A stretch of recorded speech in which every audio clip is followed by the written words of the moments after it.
사랑하는 영락교회 지체들에게 주 안에서 평화 인사를 전합니다. 오늘은 2014년 6월 4일 화요일입니다. 오늘의 묵상 본문은 이사야서 3장 1절로 12절까지의 말씀입니다. 오늘 본문 말씀 3장 1절부터의 말씀은 이렇게 시작합니다.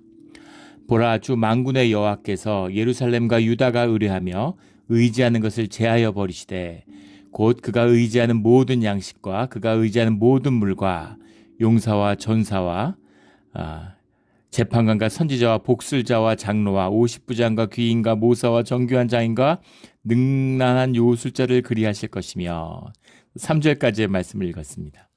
보라, 주 만군의 여호와께서 예루살렘과 유다가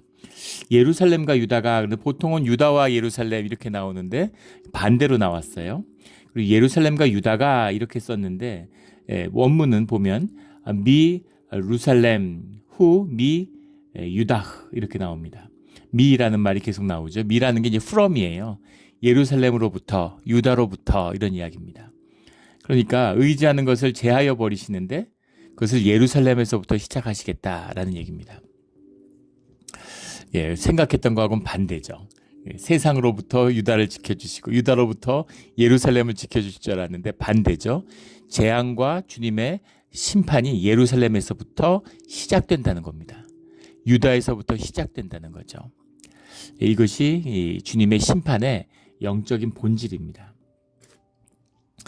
그 영적인 질서가 무너지고 육적인 질서가 무너지는 거죠. 본질이 무너지고 현상이 무너지는 겁니다. 세워질 때는 반대죠. 본질이 세워지고 현상이 세워집니다. 교회가 무너지고 세상이 무너지는 거예요. 오늘날 세상이 어지럽고 이렇게 엉망진창인 이유는 점점 더 악이 흥하고 세상이 어지러워지는 이유는 교회가 무너져 있기 때문입니다. 교회가 무너진 이유는 주님의 자녀들과 회중과 하나님이 올바른 관계를 맺고 있지 못하기 때문인 것이죠. 예배가 무너진 것입니다. 예배가 무너지면 교회가 무너지고 교회가 무너지면 결국 세상이 무너져요. 그래서 이런 세상의 환난 가운데 살고 있는 것입니다. 이사야 때를 얘기할 게 없죠. 우리가 사는 지금 이 세상이에요. 이사야 때입니다. 세상이 환난으로 가득해요. 사람들끼리 환난, 전쟁과 기아와 기근과 갈등과 이뿐이 아니라 지금 자연도 당연한 것이죠. 영적 질서가 무너지니까 자연 질서도 무너지는 것이죠. 그래서 난리입니다. 지금 저희 동네도 너무 춥죠. 지금 6월인데 우리 지난 주일도 난방을 했어요. 지금 LA도 이상 저온으로 춥다고 그러죠. 그런데 조금만 가면 네바다 이런 데는 더워서 죽습니다. 지금 멕시코도 비가 안 와서 난리고 브라질은 지금 홍수 때문에 난리죠. 세상이 다 어지러워요. 영적 질서가 무너져서 예루살렘으로부터 재앙이 시작되는 거죠. 세상을 지켜야 되는데 세상을 어지럽게 만드는 일이 시작되고 있다라는 겁니다. 우리 예루살렘이라는 건 우리 수없이 많이 나눠서 잘 알고 있죠. 그 야라흐라는 것과 샬렘이라는 게 붙은 거잖아요. 샬렘이라는 건 우리 샬롬하는 그 피스, 평화고.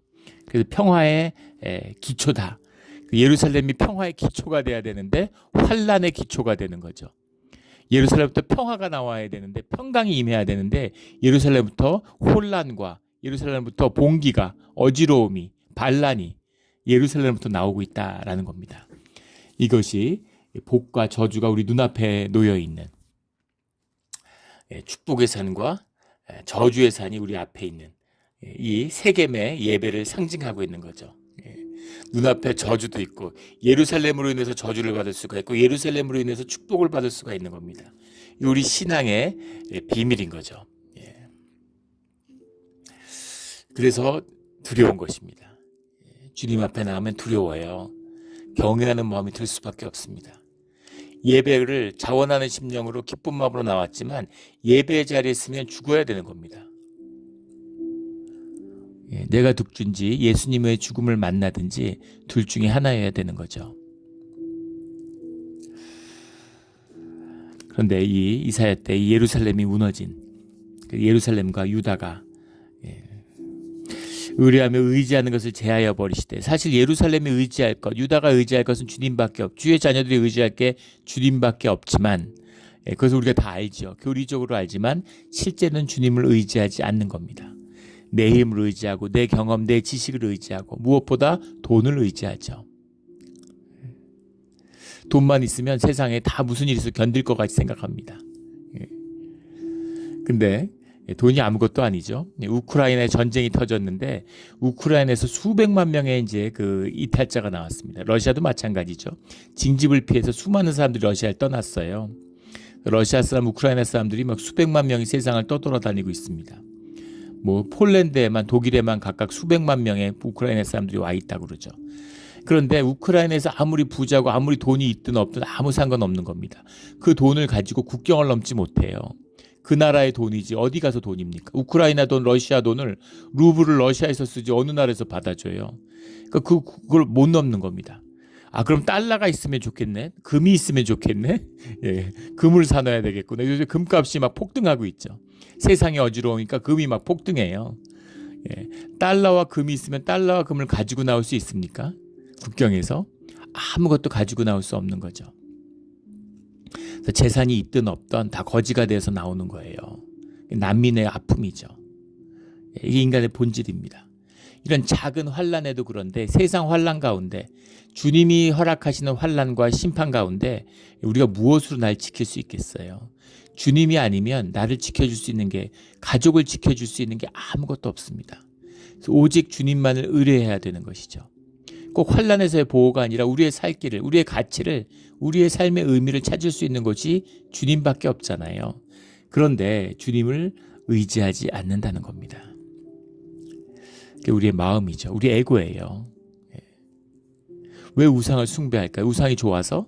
아니죠. 사실은 우상을 숭배하는 게 아니라 우상이 뭐예요? 나를 투사한 거잖아요. 나를 높이고 내가 신이 되고 싶은 거죠. 내가 활개치고 싶은 겁니다. 내가 왕노릇하고 싶은 거예요. 주님이 우리를 왕노릇하라고 부르셨죠. 주의 자녀로 주님과 같은 주님의 그런 존귀함을 누리라고 우리를 만드셨죠.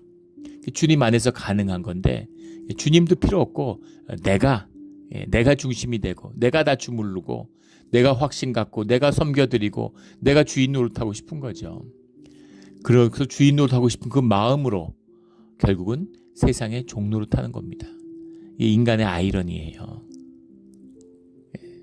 왕 노릇하고 불렀더니 너가 왕자가 되어서 왕궁에서 왕 노릇하라고 했더니 나는 왕이 되겠다고 왕을 쫓아내고는 세상의 노예가 돼서 종 노릇하고 있는 겁니다.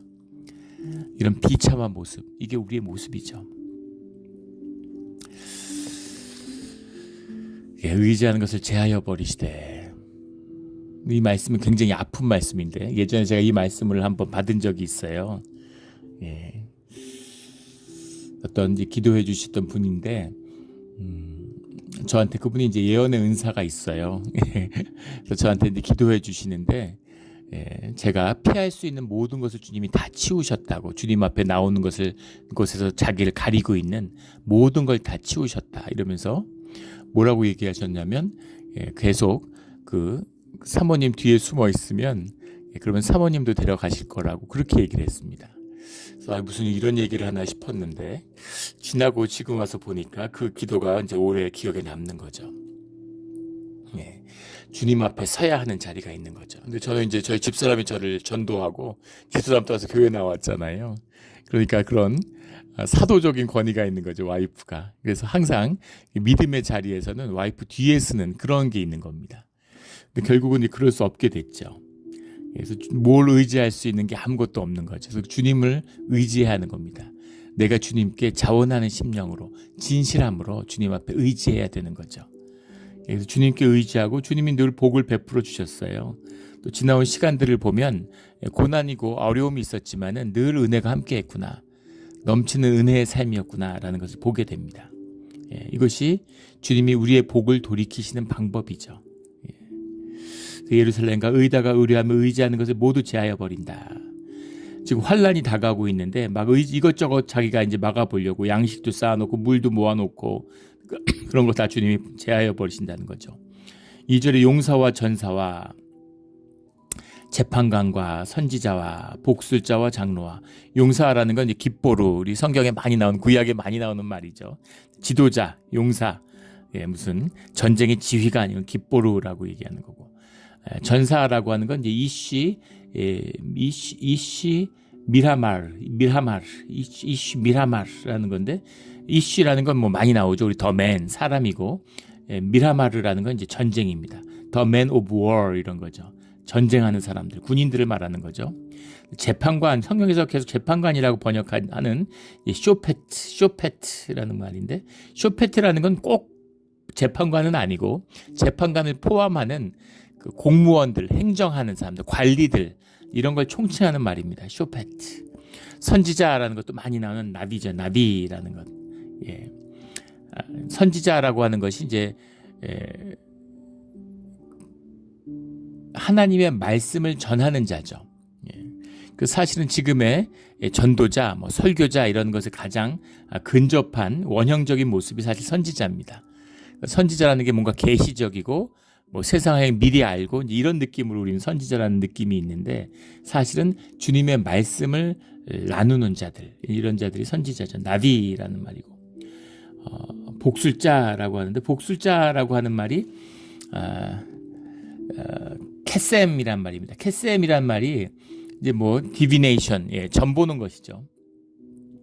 근데 이제 이 복술사라고 쓰고 있는데, 복술사가 더 맞을 것 같아요. 그 신점을 보는데 그걸 이렇게 이제 입을 움직이지 않고 말하는 것으로 해서 어떤 신적인 얘기를 하는 것처럼, 복술이잖아요. 우리 그런 거 보시죠. 인형 같은 거 손에 껴서 입 가물고 있는데 인형이 말하는 것처럼, 그렇게 마치 이제 뭔가 무슨 유령이 얘기하는 것처럼, 신령이 얘기하는 것처럼 그렇게 하는 걸 캐셈이라고 그랬다는 거죠. 복점인데 이거 주님이 싫어하시는 거고 하지 말라는 건데, 이런 게 퍼져 있는 거죠. 애굽이나 아수르에서 하던 것들을 바벨론에서 하는 걸 그대로 하는 겁니다. 장로와 50부장과 귀인과 모사라는 것도 이제 쭉 나오는 카운셀러죠. 그런 도움을 주는, 카운셀링을 해주는 사람들이죠. 정교한 장인과 능란한 요술자를 그리하실 것이라. 능란한 요술자라는 게 뭔가? 능란한이라는 말은 이제 후네본이라는 말인데, 후네본이라는 게 뭐 스킬풀, 익스퍼트라는 말도 있지만 디서닝이라는 뜻도 있습니다. 분별하는. 이게 맞을까, 저게 맞을까, 이사를 해야 될까요, 말아야 될까요? 그러면 이번엔 이사하면 안 돼, 뭐 이사해도 돼, 뭐 이렇게 얘기하는 그런 걸 이제 이 후네본이라고 하는 거죠.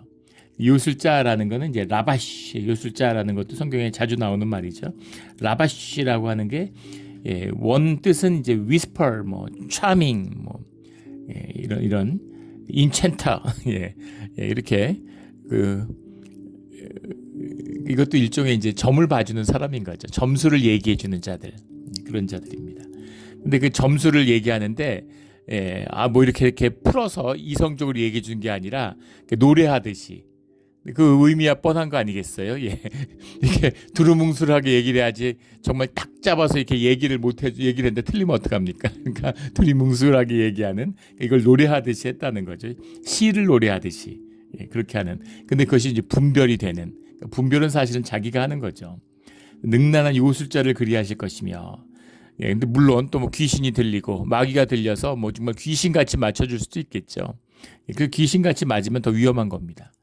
그런 신전 보고 이런 거 하면 안 돼요. 그런 것들을 다 제하일 것이다. 주님께 물어보면 될 거를 주님께 물어보지 않고 주님께 물어보기 두려운 거죠. 그런데 왜 주님이 계시는데 능란한 요술자를 부르고 왜 무슨 복술자를 부르고 왜 그럴까요? 자기가 듣고 싶은 얘기를 듣는 거죠. 자기가 듣고 싶은 얘기를 듣는 거예요. 점 같은 거 계속 보면 결국은 자기가 듣고 싶은 얘기를 다 들었구나 하는 걸 알게 됩니다. 근데 그건 거짓이죠. 거짓이고 멍해가 되는 겁니다. 4절에 그가 또 소년들을 그들의 고관으로 삼으시며 아이들을 그들을 다스리게 하시리니, 주님이 그들이 의지하던 걸 모두 제하여 버렸는데 4절에서는 하나님이 질서가 구현되지 않은 그곳 가운데 주님이 그 질서를 무너뜨리신다, 이런 이야기입니다. 사람들의 질서를. 소년들을 고관으로 삼으시고, 소년들이라는 건 네아림이라는 말인데 나르라는 게 소년이죠. 나르의 복수가 네아림이에요. 네아림, 소년들을 고관으로 삼으셨다. 아이들을 그들을 다스리게 하시니, 탈루림이라는 말인데 탈루림이라는 말이 알랄에서 왔습니다. 알랄이라는 말이 이제 abuse 이런 말이에요. 마음대로 하는 거, 엉망진창인 거 이런 것이죠. 이게 무슨 말이냐면 소년들을 고관으로 삼았다. 소년이라고 하는 거 주님이 어린아이와 같이 되라고 말씀하셨는데 그건 childlike죠, 영어로 하면. 근데 여기서 나오는 소년들이라는 건 이제 childish, 아주 유치한, 이거는 꼭 나이를 이야기하는 것이 아닙니다. 여기서 네아림이라고 할 때는 정말 애들 같은, 뭐 길게 볼 것도 없죠. 오늘날 미국이나 한국의 정치, 뭐 국회 이런 거 보면 알 수 있잖아요. 미국의 뭐 하원, 한국의 국회 이런 거 보면 정말 엉망진창이지 않습니까? 기가 막힌, 입이 안 다물어지는 아이들의 장소죠. 아이들의 놀이터가 됐죠. 세상의 손가락질과 이제 그렇게 만든 게 국민들이잖아요. 누굴 욕하겠습니까? 뭔가 점점 악화되고 점점 퇴행이 일어나요. 타락인데 극치에 이르는 거죠. 왜 이런 일이 벌어졌는가? 소년들이 고관이 됐기 때문이죠. 아이들이 판치는 겁니다. 절제가 아니라 막 그냥 내지르는 것, 아무 말이나 하고, 막 싸우고, 막 그러고, 막 나대고, 이런 것은 또 사람들이 열광하고 각광하고, 무슨 이렇게 스포츠, 무슨 UFC, 무슨 이런 데서 권투시합 하는 것처럼, 무슨 싸움질 하는 것처럼 사람들이 그런 걸 보고 즐거워하는 겁니다. 사람들이 그걸 보고 즐거워하는 것 같지만 그 뒤에는 마귀의 역사가 있는 거예요. 주님의 임재가 사라진 곳, 주님의 임재가 없는 곳은 마귀의 땅이죠. 중립지대는 없습니다. 마귀의 땅이 되면은 가장 먼저 나타나는 게 분쟁이에요. 가족도 마찬가지고 어디나 마찬가지입니다. 교회도 마찬가지고. 주님의 임재가 사라지면 교회에서 분쟁이 일어나고 교회가 지옥으로 변하죠. 그게 어떤 모습인지는 누구보다 우리 몬트레 영락교가 잘 알고 있잖아요. 그때 계셨던 분들이 지금도 계세요. 정말 뭐에 씌운 것 같다고, 어떻게 그럴 수 있었는지 모르겠다고 그런 이야기를 합니다. 그때 얘기를 하면서 막 우시는 분도 계세요.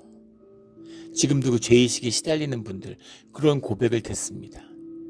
교회가 그렇게 어려운데 나는 아무것도 하지 못했다고. 가슴 아픈 이야기죠. 애통한 이야기입니다. 근데 누가 개인의 의지와 결단으로 할 수 있는 게 아니죠. 세상이 그렇게 흘러가는 겁니다. 영적인 흐름이에요. 개인이 저항할 수 있는 그런 게 아니라 시대의 정신 같은 겁니다. 아이들이 미국 의회를 보십시오. 정말 기가 막히죠. 엉망진창이지 않습니까? 막 예산 같은 거 제대로 처리 안 해가지고 이 재정 집행이 스톱되고, 자기들이 뽑은 다수당이 됐는데 자기들이 뽑은 의장을 자기네들이 탄핵해갖고 갈아치우고, 의장 선거를 수십 번을 했는데 자기들이 다수당인데 야당이 다수당인데 뽑질 못해요, 의장을. 기가 막힌 미국 역사에 없었던 일입니다. 왜 이렇게까지 됐을까? 뭐가 문제일까? 이게 이사야 때 일어나는 일인 거죠. 아이들의 놀이터가 된 겁니다. 뒤에 나오는 앞에 소년들, 뒤에 아이들이라고 하는 탈루림이라는 게 더 그걸 정난하게 보여주고 있는 거죠. 그 타울림이라는 것은 뭐라고 그럴까요? 뭐라고 그럴까요? 응석바지, 우리말로 하면. 아이들 같은 아이들인데 네아림과는 무슨 차이가 있냐면, 타울림은 그렇게 막 버릇없이 큰 아이들, 응석바지들, 이런 뜻인 거예요. 알랄이라는 말에서 어원이 나왔다고 그랬는데 그 말 그대로 막 그러니까는 막 자란 애들, 망나니들, 이런 자식, 망나니 같은 자식, 뭐 이런 거죠. 그런 아이들이 이제 세상을 다스리고 있다, 이런 얘기죠. 나이가 많고 적고의 문제가 아니라고 그랬죠. 나이가 70, 80이 되면 나이에 걸맞는 70의 종심소욕이 부류거라고 논어에 나오죠. 나이가 70이 넘으면 거스리는 게 없다, 이런 말입니다.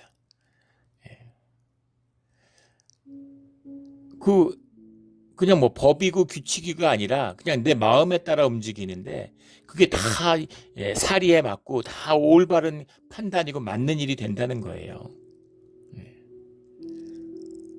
그렇잖아요. 법으로 따져서 위법이니 불법이니 할 게 뭐 있겠습니까? 사리 분별이 되면 따져보면 이렇게 하면 안 되고 저렇게 하면 법 이상의 그 정신이 살아 있는 거죠. 그걸 구현하는 삶이 되는 거죠. 그렇게 돼야죠.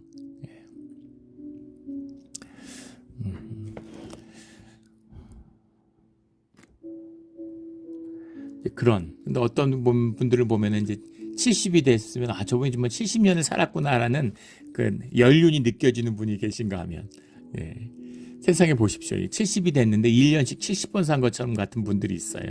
그렇게 되면 안 되죠. 진실하게 살았다면 삶을 통해서 삶이 생명이 자라는 겁니다. 근데 가짜로 사니까 자라지 않아요. 생명이 없기 때문에 죽었기 때문에 자라나지 않습니다. 껍데기로 사니까. 그런 사람들이 나이를 먹으면 썩어요. 악취를 풍깁니다. 그런 사람들이 나서기 좋아하고 남 위에 서기 좋아하고 으스대기 좋아하고 그러니까 이제 정치를 하는 거죠. 마지막에 할 게 정치밖에 없다고 그러잖아요. 대학에서도 그런 얘기가 있었어요. 요즘은 어떤지 모르겠는데 제가 그 학교에 있을 때 그런 말들이 많았습니다. 수십 가지 수백 가지 전공으로 대학에 들어오지만 10년만 지나면 다 똑같은 전공이 된다고. 다 전공이 똑같다는 거예요. 정치공학이라는 거죠. 대학에 뭐 퍼거리 질 게 뭐 있고 할 게 뭐 있습니까? 공부 열심히 하면 되잖아요. 그런데 거기서 패거리 짚고 싸우는 것 자체가 재밌고 그 싸움을 즐기는 겁니다. 그 악한 마음이 우리 가운데 있어요. 일본에 스모라는 스포츠가 있습니다. 그 스모라고 하는 스포츠가 서로 이제 마주서 가지고 막 밀고 때리고 막 이러는 거죠. 근데 그게 원래 그 신사에서 행하던 종교의 예식이에요. 예전입니다. 그래서 일반인들은 그걸 구경도 하지 못했어요. 근데 빨가벗고 막 서로 때리고 싸우고 이런 걸 하니까 신기하고 소문이 나겠죠. 그러니까 사람들이 담벼락에 서서 어떻게든 보고 싶어 하고 그것이 이제 지금은 이제 스포츠화 된 겁니다. 그래서 그것을 심판 보는 사람이 이제 그 종교의 예복을 복식을 갖고서 그걸 주관하는 거죠. 근데 그게 왜 그런 짓을 했느냐? 그 신도죠. 신도에 모여서 신사에 모여서 왜 그 짓을 하느냐? 그게 귀신들을 기쁘게 하기 때문이라는 거죠. 아주 본질적인 이야기입니다. 귀신들이 신사에 앉아가지고 나와서 제사장들이 싸움질하는 걸 보고 재밌어하고 즐거워하는 거예요. 바로 이것입니다. 이게 마귀의 본질이에요. 그래서 주님의 임재가 없는 곳, 그런 곳에서는 마귀의 권세가 나타나는 것, 세상의 공중권세 잡은 자들이 나타나는 곳에선 늘 분쟁과 싸움이 있습니다. 세상 가운데 분쟁과 싸움이 끊이지 않는 이유죠. 인간의 역사 가운데 전쟁과 분쟁이 없었던 시절이 단 한순간도 없다는 거죠. 근데 그런 일들이 예루살렘에서 시작된다는 겁니다. 문제는. 예루살렘이 그런 곳이 되었다. 소년과 아이들이 고관이 되니 무슨 일이 벌어지겠습니까? 5절에 백성이 서로 학대하며 각기 이웃을 잔해하며 아이가 노인에게 비천한 자가 존귀한 자에게 교만할 것이라. 서로 다툼이 있고 싸울 뿐만 아니라 권위가 무너진 거죠. 아이가 노인에게 아이를 학대한다는 게 뭐예요? 권위가 무너진 겁니다. 권위의 상실이죠. 하나님의 질서가 무너졌다는 거예요. 또 이것이 항상 마귀가 하려는 일이죠. 교회도 분쟁 전에 보십시오. 교회의 권위가 무너지는 거예요. 교회의 질서가 있고 교회의 권위가 있는데 그걸 무너뜨리려고 하는 악한 역사가 늘 있습니다. 교회 가운데 늘 그런 공격이 있어요. 그 모서리부터 허물려고 하는, 그 권위에 도전하려고 하는 악한 마음이 세상 가운데 있고 또 우리 마음 가운데도 있습니다. 권위를 무너뜨리고 싶은, 그게 다스려져야 되는 거죠. 그게 신앙의 길입니다. 우리 코끼리 얘기 예전에 나눈 적이 있죠. 코끼리가 지혜의 동물의 지혜의 상징이죠. 코끼리가 굉장히 영특하고 가뭄이 들면 코끼리가 땅을 파서 물기를 냅니다. 그리고 사자나 이런 게 어린 이런 걸 영양 이런 걸 공격하려고 그러면 부상당한 동물을 코끼리가 보호해주는 이런 것도 나오죠. 상서로움의 상징이에요. 코끼리가. 그런데 지금 아프리카에 그런 무슨 정글 투어 이런 거 하다가 죽는 사람들이 예전에는 주로 하마나 악어 때문에 죽었는데 지금은 코끼리 때문에 죽는 사람이 대부분이랍니다. 코끼리가 잔인해지고 아주 흉악해진 거죠. 코끼리가 왜 그렇게 됐을까? 심성이 사실 인간들 때문이죠. 인간들이 상아를 채취하겠다고, 상아는 적어도 15살 이상 된 수컷 공룡 그 코끼리, 그러니까 그 코끼리 집단의 아버지들, 리더들을 자꾸 죽이는 거예요. 상아를 채취하기 위해서. 그래서 그 아버지들이 없으니까 8살, 9살 된 젊은 청년 코끼리들이 리더가 된답니다. 그런데 아버지의 권위 아래서 그 권위를 훈련받아야 되는 거죠. 권위 아래 놓여 있다는 것 자체가, 그 권위 아래서 성장한다는 것 자체가 내가 권위를 배우고 권위가 내면에 되는 과정이죠. 물론 좋고 건강한 권위를 의미하는 겁니다. 나쁜 권위 밑에서 자라면 나쁜 권위를 갖게 되죠. 예. 아버지가 맨날 술 취해서 학대하고 막 폭력 휘두르고 이런 데서 자라면 나는 절대 아버지같이 되지 말아야지. 그런데 꼭 아버지같이 되죠. 아버지가 바람 피고 뭐 두 집 살림하고 이런 데서 자라면 나는 엄마가 상처받고 아파하는 걸 보고 자라면 나는 절대 아버지같이 한 짓은 안 해. 근데 그 자식이 바람 핍니다. 예, 이게 영적인 묶임이죠. 이게 권위의 문제라는 거예요. 영적인 영향력입니다. 권위라는 게 authority잖아요. 영어로. authority라는 게 auctoritas라고 하는 라틴어에서 왔죠. 그 auctor라고 하는 말이 이제 영어로 하면 originator, prompter 이런 두 가지 뜻이 있습니다. 예. 그 힘의 근원이에요. 그 사람의 힘을 부여해주는 그 근원자라는 뜻입니다. 예. 그 사람에게 힘을 주는 자, 예. 응원을 해주고 나아갈 수 있도록 해주고 이게 아버지죠. 그래서 아버지가 있다는 아버지가 뭐 돈이 있고 아버지가 뭘 도와주고 이런 게 아니에요. 아버지의 아버지됨으로 아버지가 아버지의 자리에 있으면 자식들이 힘을 받는 겁니다. 힘을 내요. 아버지가 야 많이 힘들지? 예, 세상 살아가는 게 쉽지 않지? 그럼 아버지 괜찮아요. 제가 잘하고 있습니다. 예, 그런데 그게 뭐예요? 근데 힘을 얻는 거죠. 존재의 파워예요. 이게 영적 파워입니다. 이게 권위의 근원이에요. 권위를 이해하는 사람들, 권위가 뭔지를 아는 사람들은 흥황하게 되어 있습니다. 가족도 마찬가지고 민족도 마찬가지, 교회도 마찬가지입니다. 로마가 작은 일개 부족이었는데 로물루스의 그 형제에게서 기원한 로마가 발전할 수 있는 나라가 아니잖아요. 내륙 국가고 뭐 아무것도 없어요. 근데 그들이 세계를 제패한 이유가 뭐예요? 권위를 이해했기 때문입니다. 누르하치 같은 누르하치와 12명의 13명의 사람들이 모여가지고 시작된 게 그 만주족의 역사잖아요. 건주 여진에서 그 한 가족이 시작했던 그 역사가 그 청나라를 만들고 중국을 엎었어요. 제국을 만들어냈습니다. 그런 것. 징기스칸도 마찬가지죠. 그들의 핵심은 뭐냐면 권위입니다. 권위를 이해하는 거예요. 근데 권위가 무너졌다는 거죠. 교회 가운데도 주님의 권위가 있는데 그게 무너지고 나니까 제사장들이 주님이 가짜라고 생각하고 믿음이 없는데 뭐가 권위가 세워지겠어요? 다 무너지는 거죠. 오늘 우리 교회의 모습을 보면 알 수 있죠. 권위가 없는 겁니다. 우리 지난주 주일에도 한번 얘기 나눴었죠. 100년 전에 평양로에서 1년에 300건이 넘는 치리가 있었어요. 재판부, 기소위원회, 규례위원회 이런 데가 굉장히 활발했다는 거죠. 근데 지금은 우리 총회 재판부에서 재판을 한 건을 안 합니다. 1년에. 징계가 없어요. 뭐 치리 하나 하다가 교회 깨지고 막 교회 무슨 노예 이탈하고 이러니까 치리를 못 하는 겁니다. 아무 권위도 없는. 그렇게 됐다는 거죠. 무너짐의 전조입니다. 그렇게 영적인 권위가 무너지고 나니까 그러니까 세상이 무너지는 거죠. 마귀들의 놀이터가 되는 겁니다.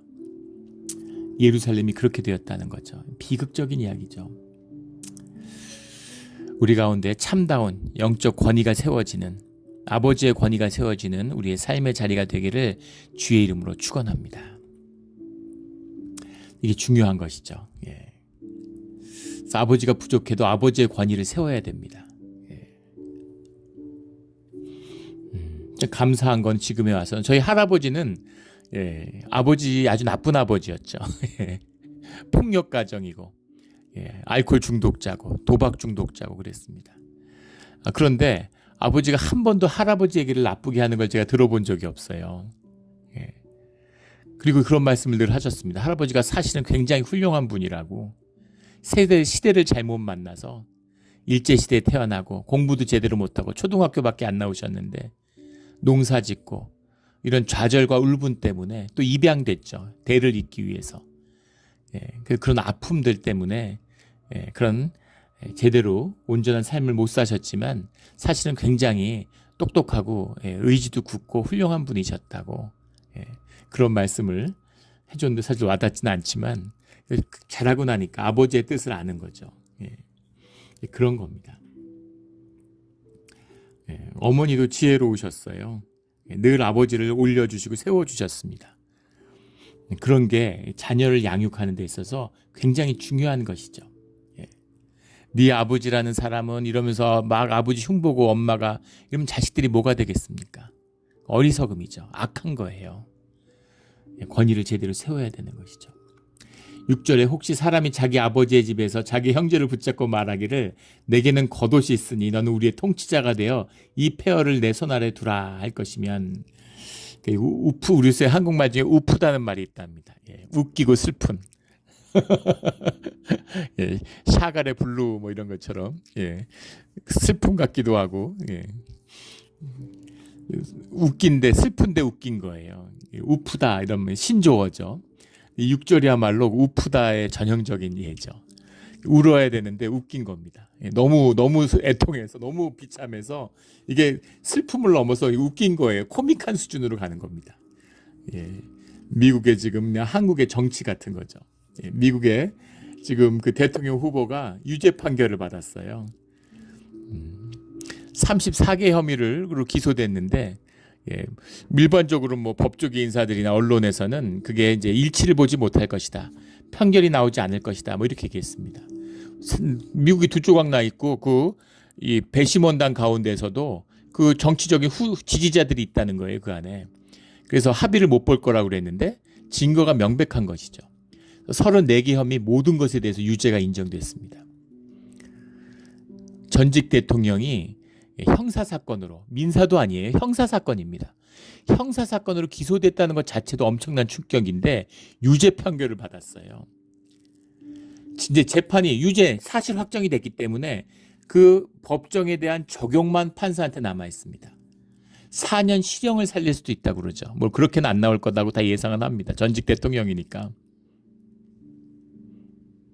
그런데 예, 유죄 판결을 받았는데 지금 가장 유력한 대통령 후보잖아요. 지금 지지율만 보면 대통령 되는 거죠. 형사사건으로 유죄 판결을 받았는데 예, 대통령 될 수 있습니까? 대구도 남는다는 거죠. 거기에 대한 법령이 없다는 거예요. 법령이 없다는 의미가 감옥에서 대통령이 될 수 있다는 뜻일까요? 그런 건 상상할 수도 없는 일이기 때문에, 상상할 수도 없는 일이기 때문에 한국도 마찬가지죠. 유력한 정치인이 대통령 후보가 뭐 기소돼 갖고 재판하는데 큰 소리 꽝꽝 치고 세상에 뭐 그렇게 정의로울 수가 없죠. 웃음밖에 안 나오는. 무슨 2심에서 확정 판결 받았는데 그런 사람들이 다시 국회의원 되고 막 활개치고 떵떵거리고, 세상에 어떻게 이럴 수가 있습니까? 사람들이 뭐에 홀린 것 같죠. 이것이 짐승의 권세, 계시록에 나오는 짐승의 권세잖아요. 공중의 권세 잡은 자들이 세상을 그 뒤흔들고 있는 것이죠. 주님이 뭐 특별히 그렇게 하시는 게 아니죠. 주님이 그냥 눈을 돌리시면, 등을 돌리시면 일어나는 일이에요. 그런데 여기 나오는 내게는 겉옷이 있으니, 야, 너 멋진 옷 입었는데 네가 우리 지도자가 돼야 되겠어, 이런 거죠. 야, 너 멋있는 옷 입었는데 야, 너 총리해, 너 대통령 돼, 이런 얘기죠. 옷 잘 입으니까. 이런 세상이 됐다는 겁니다. 우리가 이런 세상이 됐다고 어떻게 예루살렘은 이럴 수가 있어, 정말 어이가 없다 이렇게 생각하지만 요즘 우리가 사는 세상이 그렇죠. 이것을 옷은 오히려 합리적이죠. 옷을 잘 입었다는 건 그 사람이 뭔가 그래도 집안이 좋다는, 그 당시에 무슨 자기가 사업해서 돈 버나요? 명문가란 뜻이죠. 옷을 잘 입었다는 건 그 시절에 돈이 있다고 옷 입는 게 아니죠. 집안이 좋다는 얘기고 귀족이란 얘기예요. 교육을 잘 받았다는 얘기입니다. 재산도 있다는 얘기죠. 명망가에서 벼슬을 하고 좋은 집안에서 공무원을 하기 때문에 이 사람이 그런 공무원으로서 공무의 경력도 있다는 겁니다. 오히려 더 합리적이죠. 이거를 한번 키로 바꿔보세요.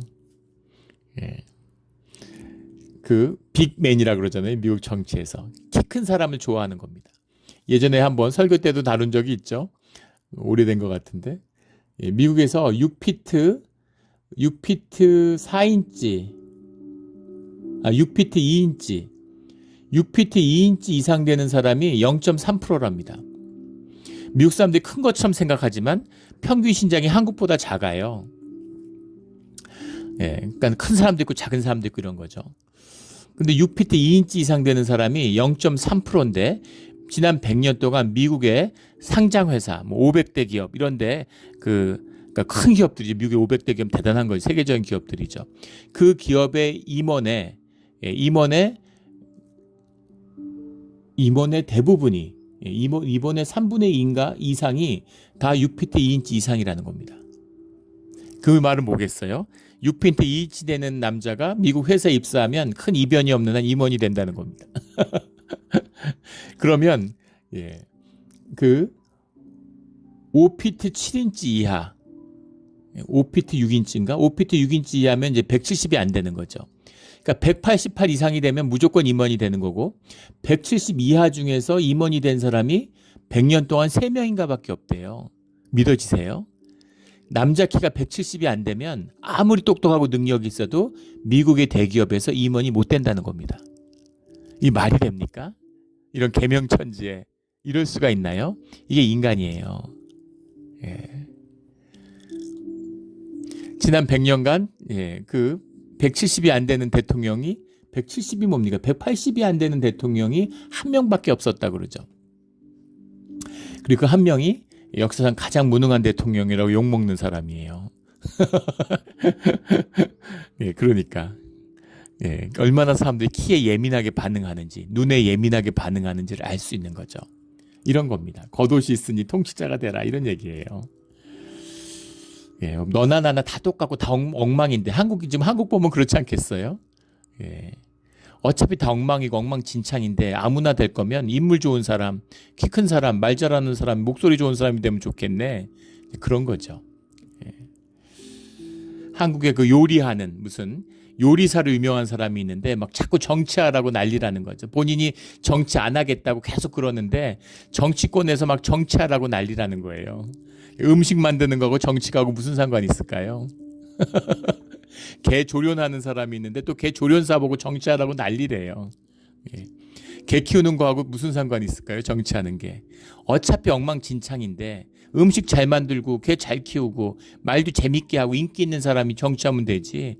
정치 뭐 누가 하든 무슨 상관이야. 이렇게 되는 거죠. 정치의 타락의 종착역입니다. 그런 모습이 오늘 우리 시대에 있었던 것처럼 이스라엘 시대에 있었다는 것이죠. 그것도 예루살렘에서. 7절에 그날에 그가 소리를 높여 이르기를 나는 고치는 자가 되지 아니하겠노라. 내 집에는 양식도 없고 의복도 없으니. 이것도 재밌는 표현이죠. 고치는 자라는 게 호베시라는 말인데 호베시라는 말이 고치다라고 해석을 했는데 싸맨다는 뜻입니다. 싼다는 뜻이에요. 근데 양식도 없고 의복도 없으니 의복이라는 게 심라흐라는 말인데 이게 요즘으로 막 영어로 하면 래퍼라고 래핑한다 그러잖아요. 그런 그 싸게 이런 우리 말로 뭡니까 그 천 같은 거 싸는 천들 이런 거죠. 그래서 야 네가 와서 이걸 좀 나는 싸매지 않을 거야. 난 싸맬 만한 뭐가 없어. 나는 그런 게 천이 없어. 뭐 이런 거죠.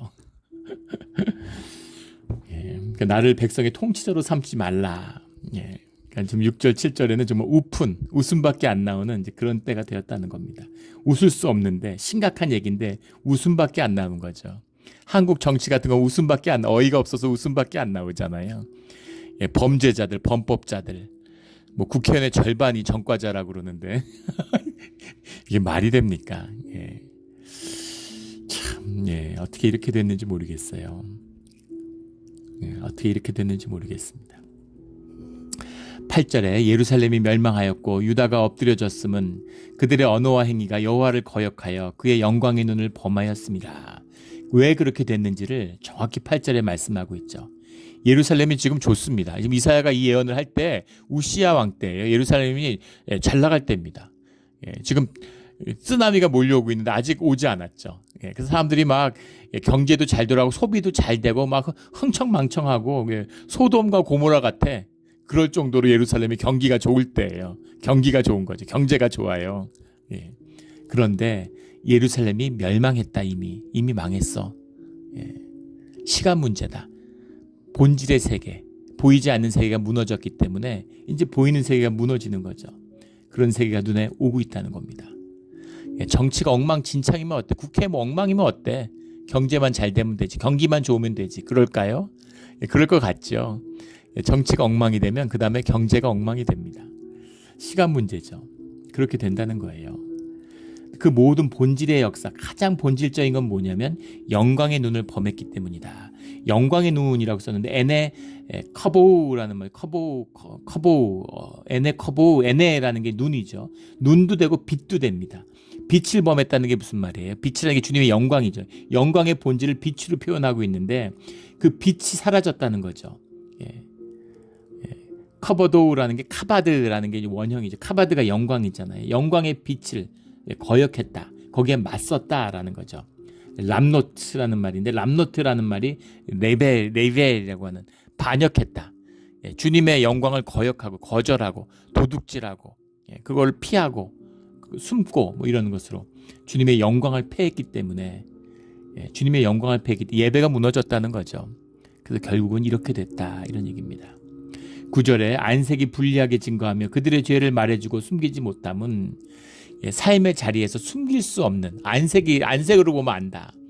나쁜 생각 한 번 했다 그러면 사람이 나쁜 생각을 하면 영육이 하나이기 때문에 얼굴 안색이 안 좋아집니다. 스트레스 받으면 결국 안색이 안 좋아지죠.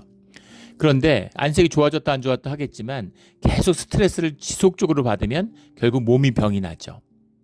안 좋은 마음을 계속 품으면 결국 안색이 나빠집니다. 악인들을 보세요. 눈빛이나 얼굴빛을 보면 알죠. 40이 넘으면 얼굴에 책임을 져야 된다 이런 말이 있죠. 세상에. 맞는 말이죠. 그 사람이 살아온 삶을 얼굴을 보면 알 수가 있어요. 눈빛을 보면 알 수가 있습니다.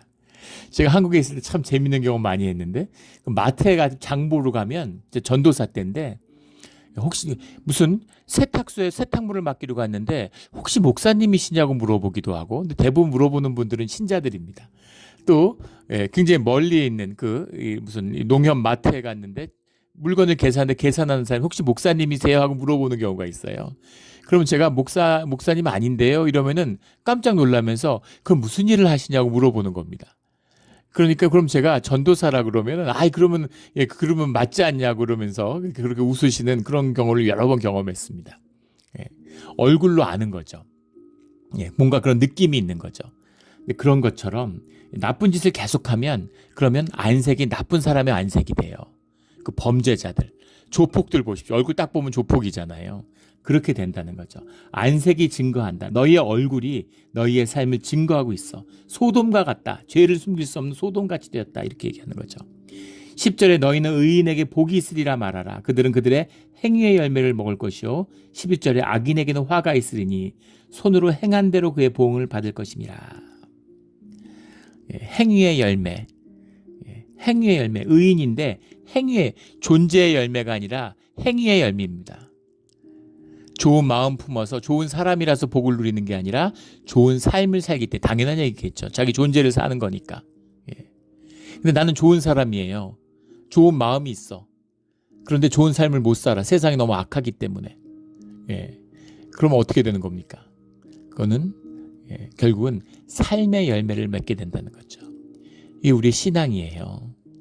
삶입니다. 악인들은 그가 행한 대로 보응을 받게 될 것이다. 카르마죠. 이게 카르마예요. 힌두교 불교에서 얘기하는 업입니다. 무서운 얘기죠. 행위대로 보응을 받으면 구원을 받을 사람이 누가 있겠습니까? 주님의 은혜. 내가 행위의 열매를 먹는다는 얘기가 내가 좋은 삶에서 좋은 일 많이 하니까 그걸로 상 받는다 이런 얘기가 아니죠. 내가 주님의 의지하고 주님의 능력 안에서 주님의 뜻에 따라 주님의 인도하심으로 좋은 삶을, 좋은 행위의 삶을 살게 되면 그 열매를 우리가 누리게 된다는 얘기입니다. 살아서 누리고 죽어서 거두는 것이죠. 우리 정말 불의한 세상을 살고 있습니다. 그러나 더욱 주님께 의지하고 주님께만 의지할 때 주님께 돌이키는 그 기회를 주님이 허락해 주실 것이라 믿습니다. 그래서 이사야의 말씀을 오늘 또 우리에게 주시는 거겠죠. 우리 예루살렘의 복을, 평화의 기초를 다시 세우는 우리의 신앙의 자리가 되기를 예수 그리스도 이름으로 축원합니다. 아멘. 기도드리겠습니다. 하나님 아버지 감사합니다. 귀한 말씀 주시니 감사하고 정말 가슴 아프고 오늘 우리의 현실을 말하는 거기 때문에 애통함과 비통함이 있습니다. 하지만 주님이 계시고 주님 우리에게 말씀으로 함께 하시기에 또 우리에게 아직은 기회가 남았음을 믿습니다. 주님 기도하는 자가 되게 하시고 돌이키는 자가 되게 하여 주시옵소서. 감사하며 예수 그리스도의 이름으로 기도드렸습니다. 아멘.